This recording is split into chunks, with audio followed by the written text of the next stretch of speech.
Anna était arrivée paniquée chez Aria ce soir-là. Aria avait ouvert la porte et lui avait dit « Bonjour Anna », l'air un peu insatisfaite. Anna était rentrée en lui disant « Il faut absolument pas que tu en parles à Caleb. Il faut absolument pas que tu en parles. J'ai merdé, j'ai merdé, j'ai merdé. » Aria s'est assise et lui a dit « Qu'est-ce que tu fais? Qu'est-ce que tu as fait ?» En lui prenant simplement, en lui mettant la main sur l'épaule pour la rassurer, en lui disant « Qu'est-ce que tu as fait ?»« Mais j'ai merdé Aria, c'est pas possible. C'est pas possible, j'ai merdé. Aide-moi, il faut que tu fasses quelque chose pour m'aider. » Aria s'est assise en lui disant « D'abord, explique-moi depuis le début, qu'est-ce que tu as fait? Pourquoi je dois pas en parler à Caleb ?» Anna était en train d'expliquer qu'elle avait retrouvé les papiers de sa naissance et qu'elle avait retrouvé son père biologique et sa mère biologique. Mais qu'elle voulait lui en parler, mais qu'elle ne savait pas comment aborder la situation, qu'elle ne savait pas comment lui dire. Caleb avait toujours été très sensible par rapport à ce niveau-là, par rapport à sa famille qui l'a abandonné, qu'il savait ce que ça faisait d'être rejeté et que ça pouvait détruire toute une vie. « Crois-moi, j'en sais quelque chose, dit alors Anna. Aria lui avait dit « Si tu ne sais pas comment lui dire, ne lui dis pas. » Alors que Anna s'attendait à une autre réponse que celle-ci, elle lui a dit alors « Merci, mais je m'attendais à une autre réponse que celle-ci. Je m'imaginais plus quelque chose du genre « Je sais pas, attends le bon moment ou essaye de lui dire dans un cadre calme. Invite-le chez toi, invite-le à manger, prépare-lui un dîner et quand vous êtes prêt, et quand tu es prête à en parler et que tu te sens prête enfin et que vous vous retrouvez à deux, juste après ou juste avant, parle, parle-lui. Parle-lui ou alors retrouvez-vous au brou comme nous on fait avec les filles et parle-lui de ça quand tu te sens prête. » De l'autre côté, Aria, qui était en train de la rassurer, quelques minutes après, reçut chez elle quand Anna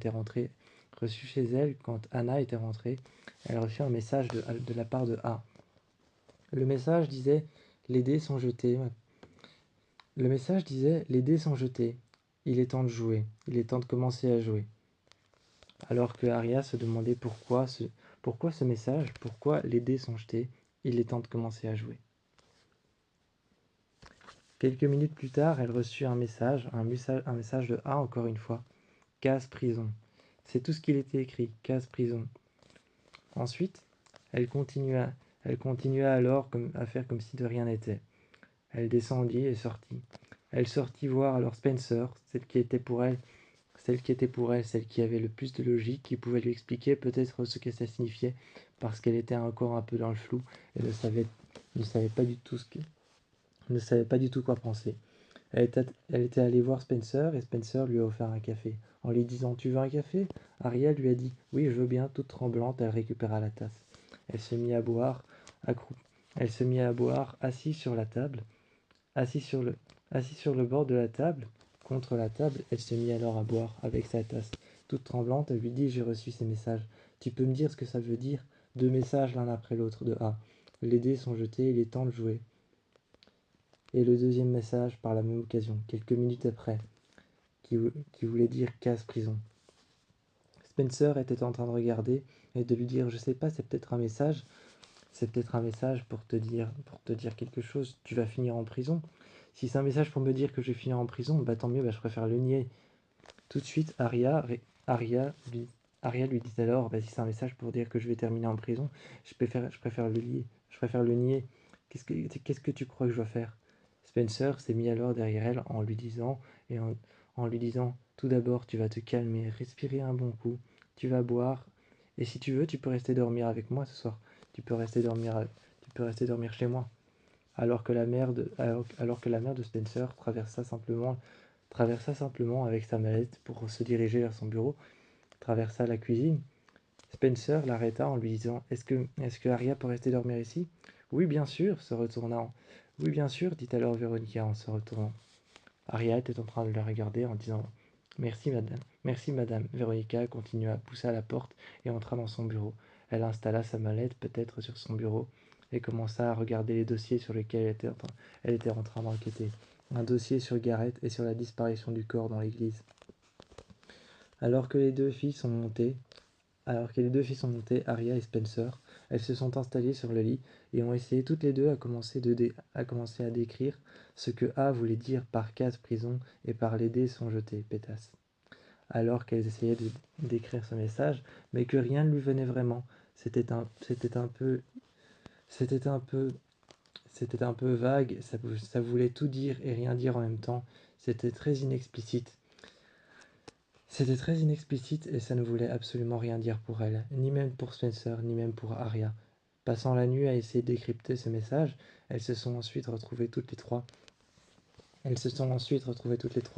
Et là, les jeux commencèrent vraiment. Arya reçut un message. Tu vas devoir aller falsifier.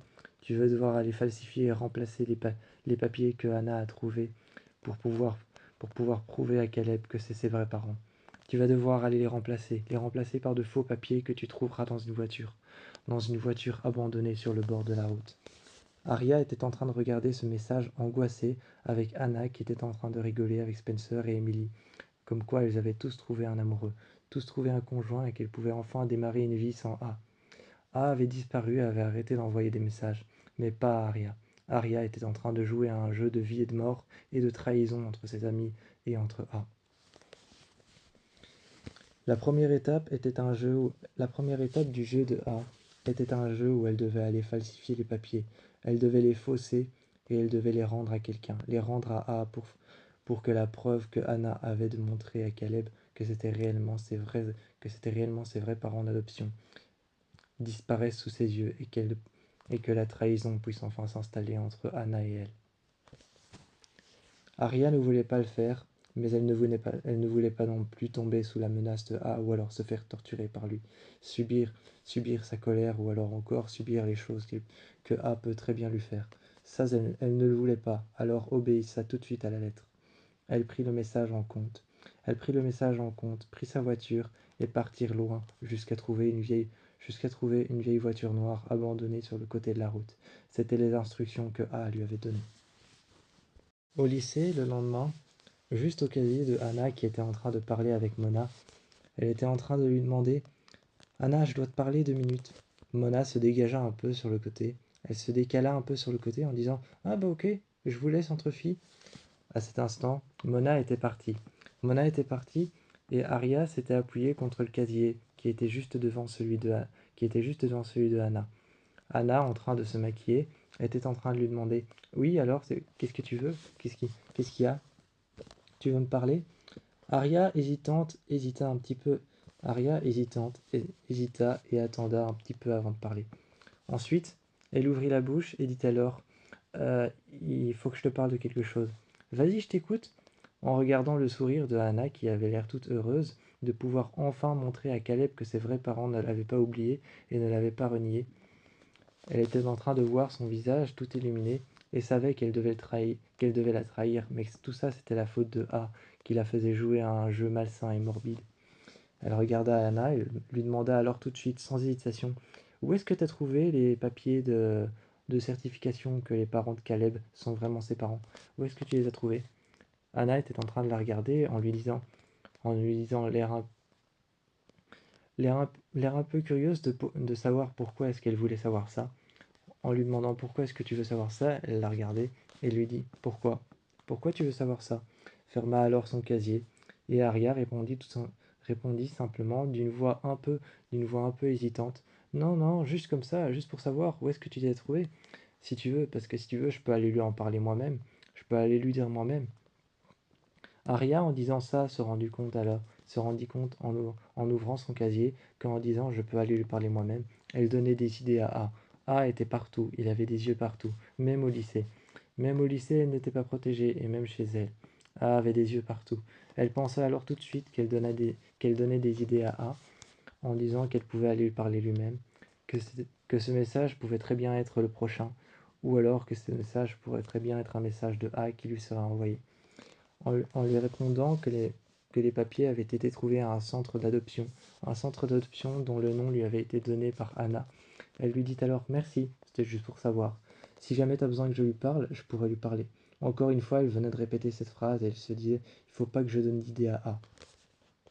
En revenant chez elle, elle prit son PC tout de suite et tapa le nom du centre d'adoption pour pouvoir le trouver à Rosewood.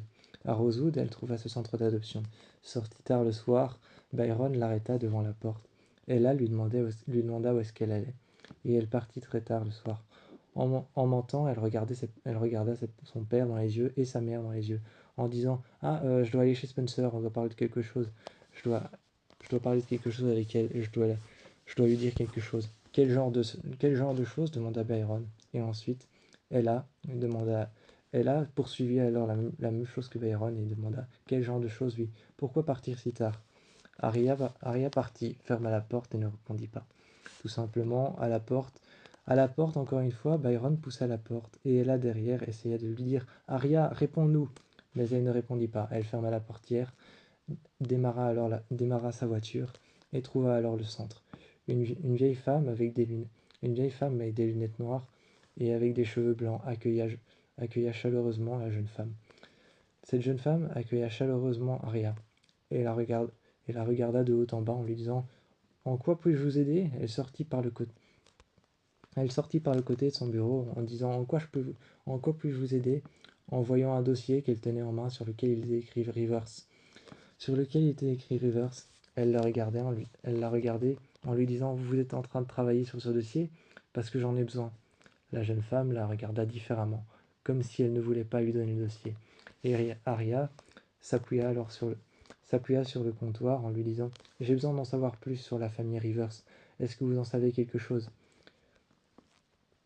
En demandant si une jeune femme blonde les avait appelés, ou alors était venue ici pour voir, pour se renseigner. Elle répondit alors que oui, une jeune femme blonde était venue, mais qu'une centaine de femmes blondes venaient tous les jours ici pour se renseigner à propos d'un dossier ou de leur passé. Elle décrit alors un peu plus Anna comme étant habillée flashy et comme ayant des cheveux crôlés ou alors de couleurs différentes avec des mèches noires. Là, tout de suite, la jeune femme avec les mèches noires se rendit compte que oui, une jeune femme telle que celle-ci était venue pour un dossier, le dossier Rivers. Elle expliqua alors qu'elle aussi, elle était venue pour le dossier Rivers, et demanda si elle pouvait le parcourir, si elle pouvait le regarder. Mais sous la surveillance de la secrétaire, elle le parcourut, et demanda alors quelques questions à la secrétaire. La secrétaire, gentille, était en train de lui expliquer que oui, de répondre à certaines questions, que oui, que non, ou que parfois certaines choses étaient encore floues, et que même elle et les dossiers d'archives conservés ne le savaient pas. Maintenant qu'elle avait les dossiers et les informations, elle avait récupéré quelques pages qu'elle avait prises en photo, en envoyant un message à A qu'elle ne pouvait pas faire plus. Mais A avait récupéré son butin. Il avait récupéré ce dont il avait besoin. À l'intérieur, une petite carte postale à l'intérieur du coffre de sa voiture, qui disait Merci de ton aide. Maintenant tu trouveras à l'intérieur du coffre ce dont tu as besoin pour t'habiller. Et à l'intérieur, il y avait un pull noir. À l'intérieur du coffre, il y avait un pull noir, un masque qu'elle pouvait passer sur son visage, et juste un vêtement noir, un jeans noir qu'elle pouvait mettre, pour pouvoir être A réellement. Il y avait les habits de A qui étaient pliés soigneusement sur le côté. Cette carte postale qui disait « Merci de ton aide. Maintenant poursuivons le jeu un petit peu plus loin. J'ai récupéré ce dont j'ai besoin. » Excellente. Félicitations, Aria, était-il écrit sur la carte.